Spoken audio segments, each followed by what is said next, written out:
Boss Motovlog.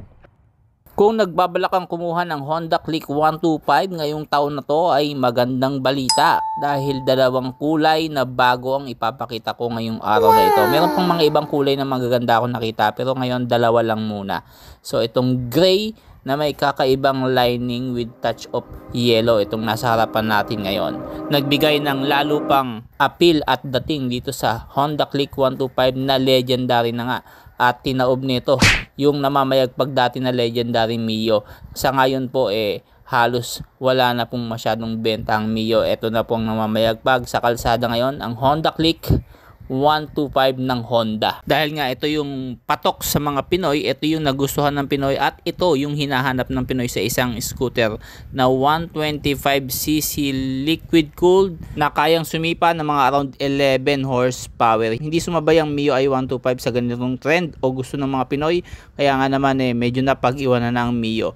Pero ngayon, bagong kulay ng Honda Click ang makikita nyo na pwede nyong pagpilian ngayong 2025 na sigurado kung magugustuhan ninyo. Itong gray with touch of black and lining na yellow ang isa sa pwede nyong pagpilian. Meron pa, kagaya nito, all black, matte black, tapos meron lining na red. Ang ganda rin at nagbigay ng lalong angas pa sa Honda Click 125 na siguradong gamit na gamit ng mga Pinoy ito. Bukod sa maganda siyang gamitin pang city riding, meron pa siyang gulay board na kapaki-pakinabang sa isang rider at very reliable engine na kahit walang kickstarter maaasahan mo ang kanyang makina. At higit sa lahat, napaka-reasonable ng presyo na halagang 81,400, 3,500, maiuwi mo na kung gusto mo ng hulugan.